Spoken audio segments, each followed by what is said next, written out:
সবাইকে আমন্ত্রণ জানাচ্ছি দীপ্তি টিভির নিয়মিত স্বাস্থ্য বিষয়ক আয়োজন সুস্থ জীবন অনুষ্ঠানে। দর্শক, আপনাদের সাথে আছি আমি ডাক্তার অর্থি জোখরিফ।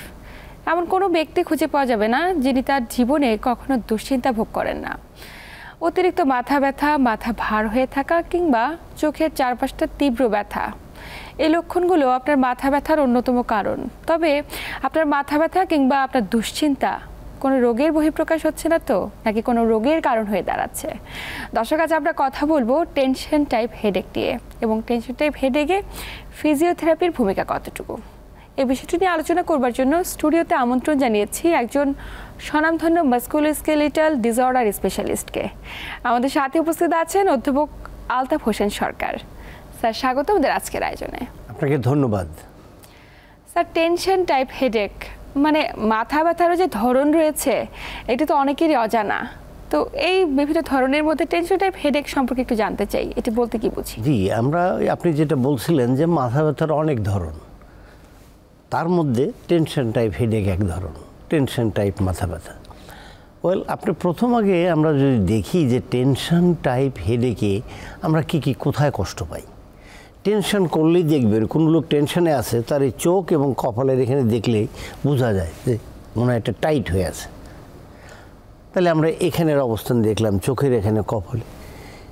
আমরা ঘাড়ের পিছনে দেখবো যে তার অক্সিপিটাল যে মাসেলগুলো আছে সেখানে স্ট্রেস থাকবে, ঘাড়ের এখানে যেগুলো আছে সেগুলো স্ট্রেস থাকবে। তো এই জিনিসগুলো যদি স্ট্রেস থাকে, এখানে ফিজিওথেরাপি চিকিৎসার ভূমিকা অপরিসীম। এরপরে স্টেজ আমরা চলে যাচ্ছি। এই জিনিসগুলো হওয়ার পিছনে প্রথম হলো আপনি দুশ্চিন্তা করেন, দ্বিতীয় হলো দুশ্চিন্তার জন্যে আপনি এমন একটা পোস্টারে থাকেন, আপনি হয়তো এই অবস্থায় অনেকক্ষণ আছেন, ভাবতেছেন কি করা যায়, লং টাইম। তাহলে একটা ব্যাড পোস্টারে লং টাইম থাকলে তার এটা আরও বেড়ে যায়। এরপরের যদি অবস্থা আমরা ভাবি, তার ডিহাইড্রেশন থাকে, অর্থাৎ সে কম পানি খায়। এসব চিন্তাগুলো করতে থাকতে থাকতে পানি খাওয়ার কথা ভুলে যায়, ডিহাইড্রেশন হয়। এবং এর সাথে যেটা বড় আর একটা প্রবলেম হয় সেটা ঘুমে প্রবলেম হয়। এই সমস্ত কারণগুলো টেনশন টাইপ অফ হেডেককে আরও বাড়ায় দেয়, করতে থাকে। তাহলে আমরা চিন্তা করবো তাহলে ফিজিওথেরাপি চিকিৎসার ভূমিকা কী। আর আমি বলছি ফিজিওথেরাপি চিকিৎসার ভূমিকা অপরিসীম।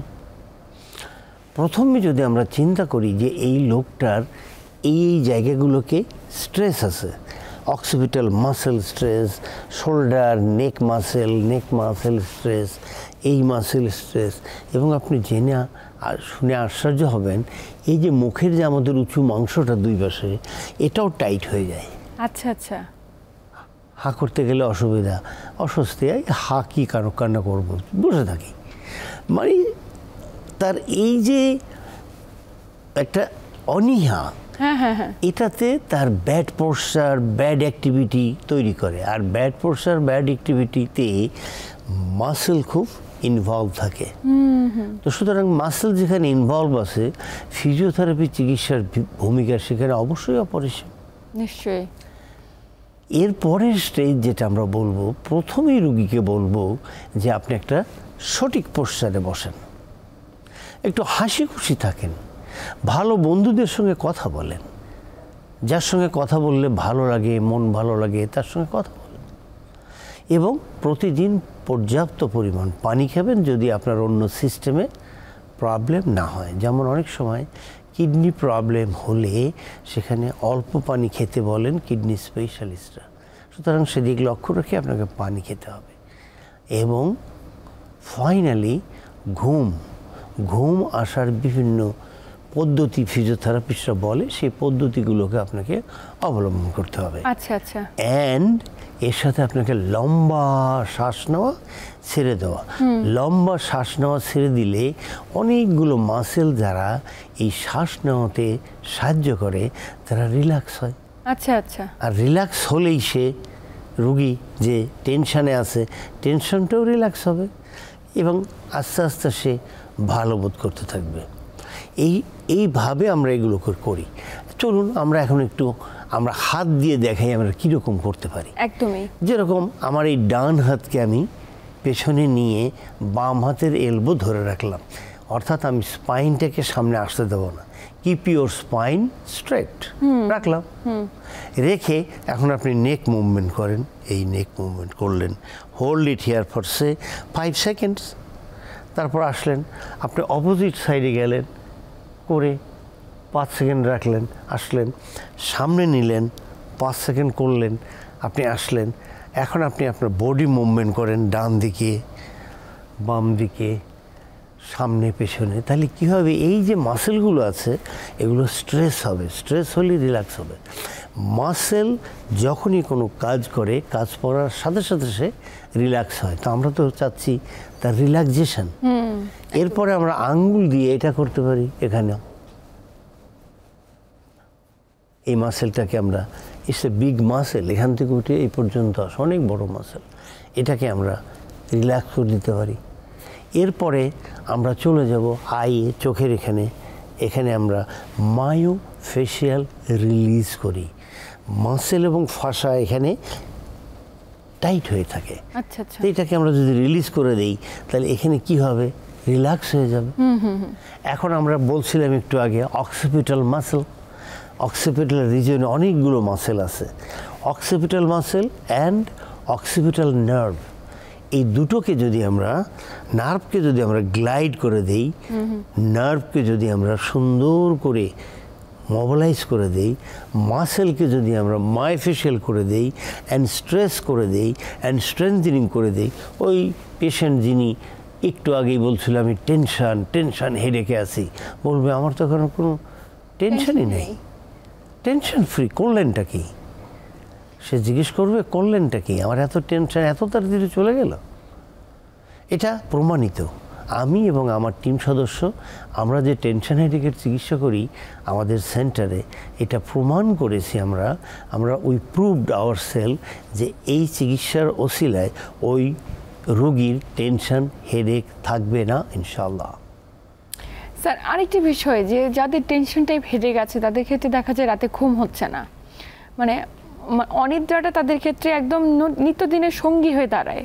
মানে এই ঘুম আসার কি কোনো বিশেষ এক্সারসাইজ রয়েছে? ইয়েস, প্রথম হলো যে আপনি ঘুম আসার আগে আপনাকে অবশ্যই ফ্রেশ হতে হবে, এবং আমি সবসময় বলি আপনি একটু সাদা রঙের কাপড় পরেন, যেমন পাজামা পাঞ্জাবি পরতে পারেন, একদম ক্লিন ধোয়া, হাত মুখ ধুয়ে ফ্রেশ হয়ে সাদা রঙের পাজামা পাঞ্জাবি পরলেন।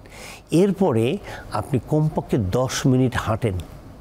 আচ্ছা, ঘরেই হাঁটেন 10 মিনিট, 10 মিনিট হাঁটেন, তারপরে ইউ গো টু স্লিপ।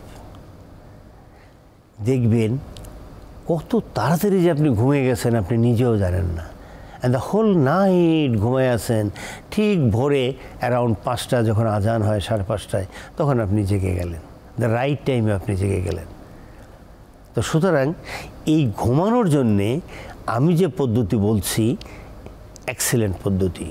অধিকাংশ সময় আমাদের অন্য লোকজন সব বলে থাকে যে আপনি খাওয়ার পরে 10 মিনিট হাঁটবেন, কিন্তু খাওয়ার পরে 10 মিনিট হাঁটাকে আমি একটু ইলাবোরেট করে ফেললাম, মডিফাই করে ফেললাম, আপনার ক্লোদিংয়ের মডিফাই করে ফেললাম, আপনার ওয়াশিংয়ের মডিফাই করে ফেললাম, আপনি দেখবেন ঘুম হয় তো। আমার একসময় একটু এরকম ছিল, ঘুম ভালোভাবে হতো না, আসতো না, কিন্তু আমি খাওয়ার পরে এই কাজগুলো করি, সাথে 10 মিনিট আমি হাঁটি, একেবারে 10 মিনিট, কখনো 2-3 মিনিট বেশিও হাঁটি, বাট এত ঘুম হয়, এত ভালো লাগে যে চিন্তাই করা যায় না। দিস ইজ এই, আমি বলবো ফিজিওথেরাপি চিকিৎসার একটা অন্যতম চিকিৎসা এই হাঁটানো, ঘুমের খাওয়ার পরে ঘুমানোর আগে 10 মিনিট হাঁটা, ঘুম হবে ইনশাল্লাহ, কিন্তু অভ্যেসটা গড়ে তোলাটা কঠিন। নিশ্চয়ই, মানে ধৈর্য ধরে অভ্যাস করে তোলাটা খুব বেশি ইম্পর্টেন্ট।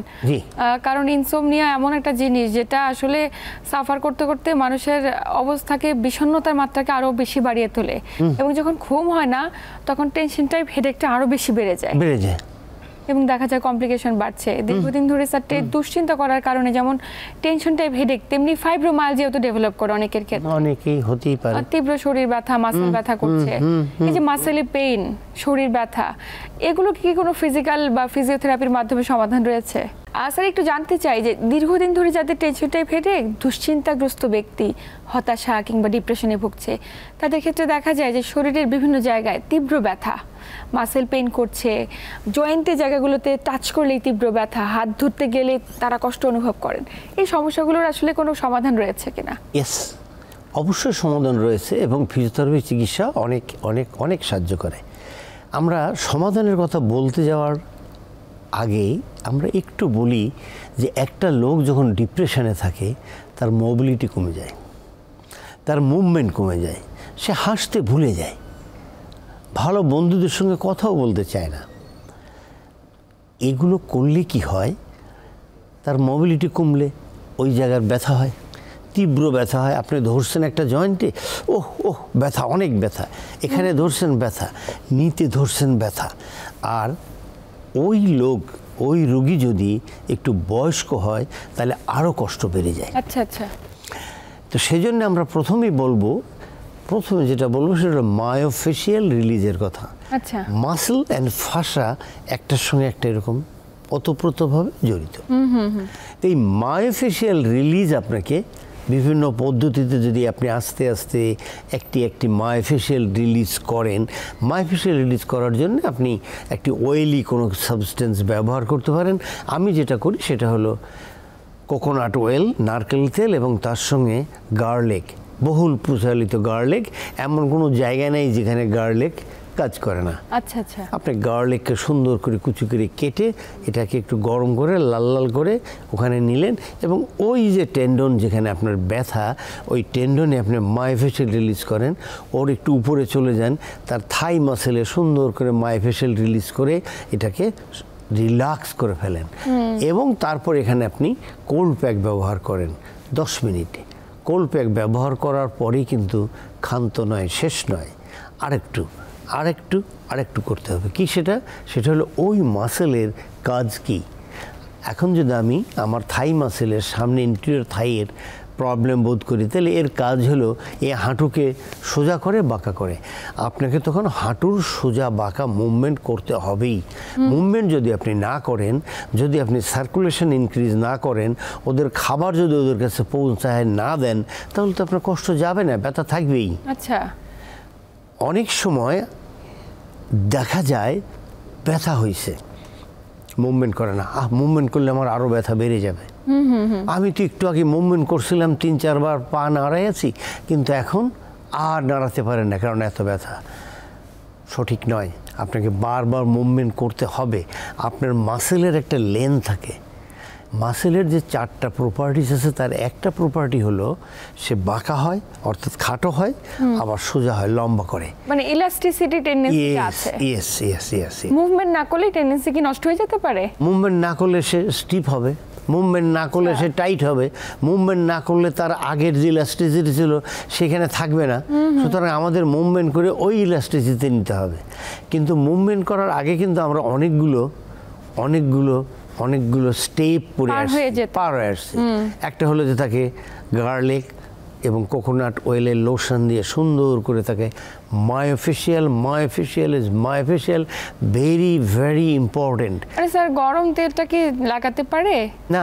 আপনি এটা তৈরি করে আপনি একটা কাপের মধ্যে রেখে দিলেন, দিয়ে তারপরে ঠান্ডা হলো। হালকা কুসুম তেলটাকে লাগানোর সময় মানে হালকা একটু গরম থাকবে এই অবস্থায়, নাকি একদম? আমরা সাধারণত করি না, আমরা নর্মাল গরম নাই ওটাকে ব্যবহার করি। ওইটাই কার্যকর, খুব কার্যকর। এখানে আবার দুটো জিনিস থাকে, একটা হলো যদি লোকাল মানে অল্প দিনের ব্যথা হয় আমরা ঠান্ডা ব্যবহার করি, আর অনেক দিনের কষ্ট যদি হয়, অনেক দিনের তার ব্যথা হয়, তাহলে সেখানে আমরা ওয়ার্ম কম্প্রেশন ব্যবহার করি। গরম পানিতে একটা টাওয়াল রাখেন, টাওয়ালটাকে হালকা চিপে ওই জায়গায় নারকেল তেলের উপরে বসিয়ে দিয়ে আর একটা ড্রাই টাওয়াল দিয়ে ঢেকে দেন, রাখেন। ধরেন 8 থেকে 10 মিনিট রাখলেন, তারপর আপনি সরিয়ে দেন আপনি মুভমেন্ট করেন। এটা তো গেল আমাদের এন্টেরিয়র থাই। আর যদি পোস্টেরিয়র থাই হয় তাহলে সে উপর হয়ে শুবে। পোস্টেরিয়র থাইতে অনেক সময়ই ব্যথা বেদনা হয়। আচ্ছা আচ্ছা। বিশেষ করে হঠাৎ করে পা লম্বা করতে গেছে, ওখানে একটা টান পড়ে, তার জন্য তার মাসল ফাইবার ইনজুরি হয়। ওই ইনজুরি ফাইবারকে আমরা এই চিকিৎসার মাধ্যমে আবার এটাকে হিলিং করি। আচ্ছা, এটাকে আমরা বলি হিলিং প্রসেস। তখন হিলিং প্রসেস করা শেষ হওয়ার পরে আপনাকে অবশ্যই you have to go for strengthening exercise for hamstring muscle. Calf muscle খুব ক্রাম করে, টাইট হয়। আমি ঘুমাতে গেছি আর সকালবেলা ঘুম থেকে ওঠার আগে এমন ক্রাম্প হলো, টাইট হলো, এখন তো আমি পাই ফেলতে পারি না। আচ্ছা, মানে পাটা তীব্র ব্যথা অনুভব হয় এবং পা মাটিতে ফেলতে কষ্ট না, পারে না তো, কষ্ট হয়। স্টেপ নেবে, ওয়েট নেবে, সে পারছে না। তাহলে এই এই এই এই কাপ মাসেলের জন্যও আপনি কি করবেন? ঠান্ডা শেক, মায়োফেশিয়াল রিলিজ। হঠাৎ ব্যথা, তাই ঠান্ডা পানি। ইয়েস, ঠান্ডা, অল্প দিনের ব্যথা, সারেন হয়েছে, দেন মায়োফেশিয়াল রিলিজ করেন। এখানে স্ট্রেসিংটা খুব ভালো করে করতে হবে। অর্থাৎ হাঁটুকে সোজা রেখে আপনি পায়ের গোড়ালি ধরে টানবেন এমনভাবে সুন্দর করে, কারণ এখানে একটি মাসেল আছে যে দুটো জয়েন্ট ক্রস করছে। আচ্ছা। একটা হলো অ্যাঙ্কেল জয়েন্ট ক্রস করছে, আর একটা হলো নি জয়েন্ট ক্রস করছে।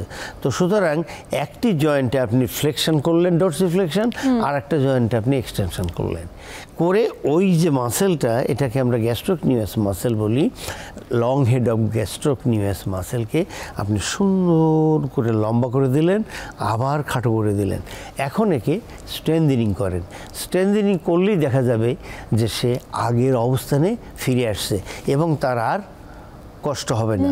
বাট এখানে একটু অ্যাড করে দিই, ওই যে পানি, প্রথমে আমরা যখন টেনশন হেডেকের কথা বলছিলাম, সেখানে কি হয়? ডিহাইড্রেশন হয় তার। এখানেও তার ডিহাইড্রেশন হচ্ছে, পানির কম। অনেক সময় ম্যাগনেসিয়ামও আমাদের দরকার হয়। সেখানে আমরা একটা কলা যদি রাত্রিতে খেতে পারি, এক গ্লাস পানি খেয়ে যদি আমরা ঘুমাই, এইটা হবে না। এবং অনেক পরিবারে অনেকেরই এটা হয়ে থাকে। মানে এটা খুব চমৎকার কিছু তথ্য জানলাম।